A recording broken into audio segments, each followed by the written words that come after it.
तर मित्रांनो, आपण आता इंडियन पोस्ट पेमेंट बँकेच्या अधिकृत वेबसाईटवर या ठिकाणी आलो आहे। हे बघा, तुम्ही पाहू शकता, ही इंडिया पोस्ट पेमेंट बँकची ऑफिशियल वेबसाईट आहे आणि या वेबसाईटवरती आपण मिस कॉल बँकिंग संदर्भात किंवा ज्या नंबरवरून मिस कॉल देऊन आपल्याला IPPB म्हणजेच की पोस्ट ऑफिसच्या बँकेचा बॅलन्स तपासायचा यायचा, तो नंबर बदलून आता नवीन नंबर देण्यात आलेले आहेत। हे नंबर कोणते असणार आहेत त्या संदर्भातील सविस्तर माहिती आपण घेणार आहोत।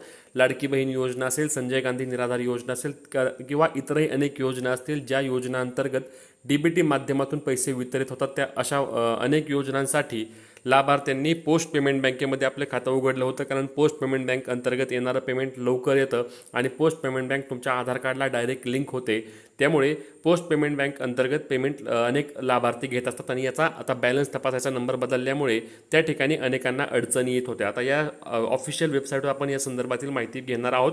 तत्पूर्वी व्हिडिओ शेवटपर्यंत पहा। चॅनलवर नवीन असल्यास चॅनलला सबस्क्राईब करायला आणि तुम्ही फेसबुकवर पाहत असल्यास पेजला फॉलो करायला विसरू नका, जेणेकरून तुमच्याकडून कोणत्याही प्रकारच्या अपडेट्स मिस होणार नाही। तर लाडक्या बहिणींनो किंवा इतरही लाभार्थ्यांनो, या ठिकाणी बघा, मिस कॉल बँकिंग संदर्भात सांगितलं आहे IPPBच्या पोस्ट ऑफिसच्या खात्यावरून ऑफिशियल वेबसाईटवरून। या ठिकाणी बघा, स्पष्टपणे त्यांनी काय सांगितलं, compatible with all mobile handset, internet not required आणि ॲक्सेसिबल एनिवेअर 24x7। म्हणजेच की तुम्हाला पोस्ट पेमेंट बँक अंतर्गत मिस कॉल देऊन जो बॅलन्स चेक करायचा असतो त्यासाठी तुम्हाला इंटरनेट लागत नाही। तुम्ही कधीही 24/7 म्हणजे 24x7 24 तास आणि 7 दिवस कधीही त्याचा ट्राय करू शकता।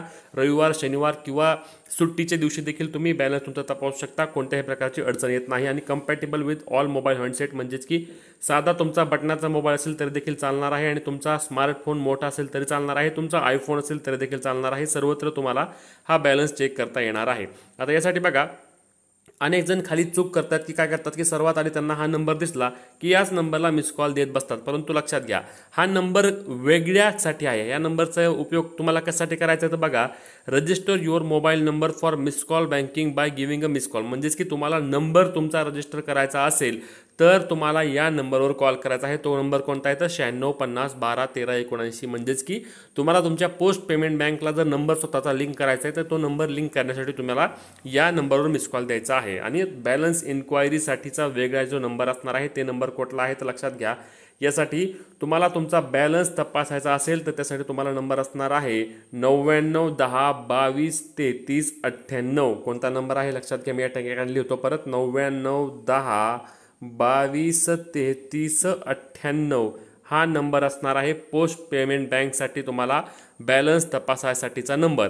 आणि मिनी स्टेटमेंट म्हणजे तुमच्या खात्याचं मिनी स्टेटमेंट काढायचं असल्यास तुम्हाला कुठला नंबर असणार आहे तर 99 10 38 या ठिकाणी बघा, 99 10 28 53 26 या नंबरवरून तुम्ही तुमच्या खात्याचं मिनी स्टेटमेंट म्हणजे मागचे 5-6 ट्रान्झॅक्शन जे झाले आहेत त्याचं स्टेटमेंट तुम्हाला तुमच्या मोबाईलवरती पाठवलं जातं।